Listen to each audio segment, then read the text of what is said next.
بسم اللہ الرحمن الرحیم۔ السلام علیکم ورحمۃ اللہ وبرکاتہ۔ کیا آپ جانتے ہیں کہ دنیا کا پہلا گناہ کون سا تھا اور دنیا کا پہلا قتل کس وجہ سے ہوا تھا؟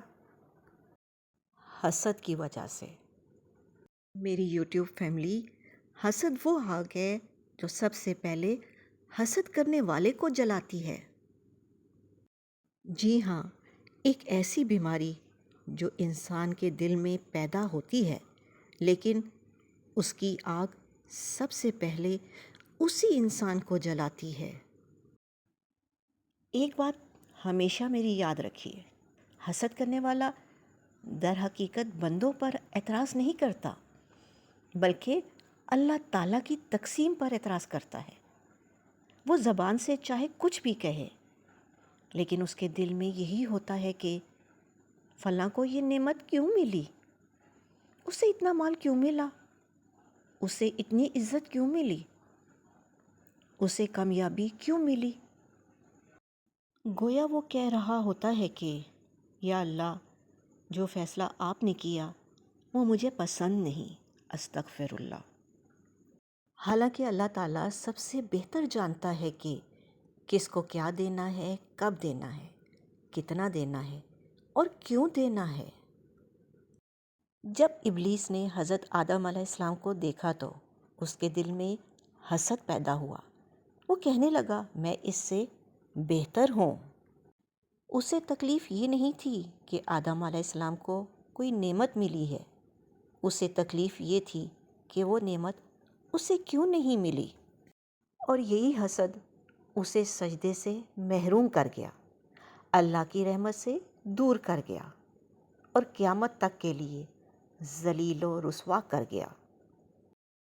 میری یوٹیوب فیملی، جو بیماری ابلیس کو برباد کر سکتی ہے وہ ہمیں کیسے بچا سکتی ہے؟ اور صرف یہی نہیں، دنیا کا پہلا قتل بھی حسد کی وجہ سے ہوا۔ قابیل اپنے بھائی حابیل سے حسد کرنے لگا۔ اسے برداشت نہ ہوا کہ اللہ تعالیٰ نے اس کے بھائی کی قربانی قبول فرما لی، اور نتیجہ کیا نکلا؟ حسد نے اسے اتنا اندھا کر دیا کہ اس نے اپنے ہی بھائی کا خون بہا دیا۔ میری یوٹیوب فیملی، حسد ایک عجیب بیماری ہے۔ یہ جس سے کیا جاتا ہے اکثر اس کا کچھ نہیں بگڑتا، لیکن حسد کرنے والے کی نیندیں چھین لیتا ہے۔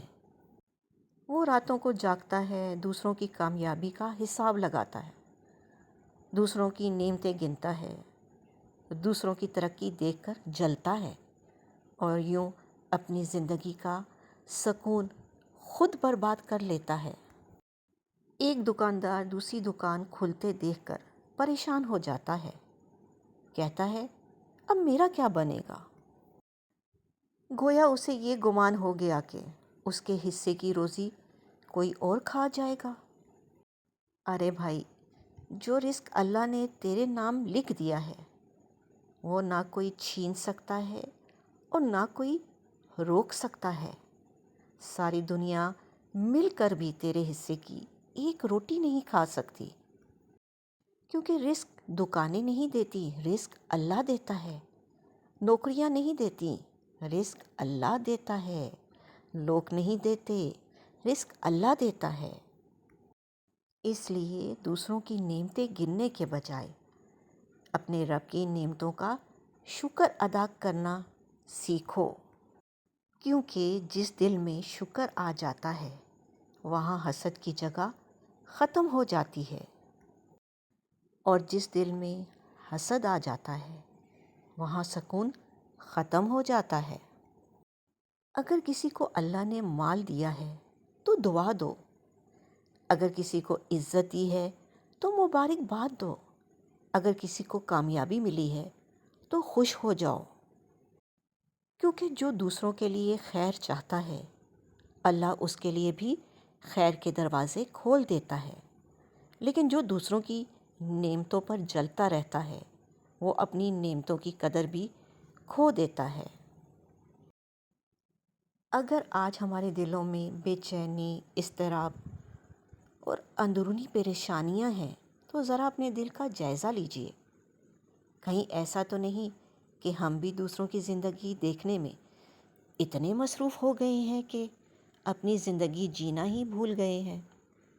میرے پیارو، اپنی نظریں لوگوں سے ہٹا کر اللہ کی طرف لگا دو، تمہیں سکون بھی ملے گا، برکت بھی ملے گی، اور سب سے بڑھ کر دل کی راحت بھی ملے گی۔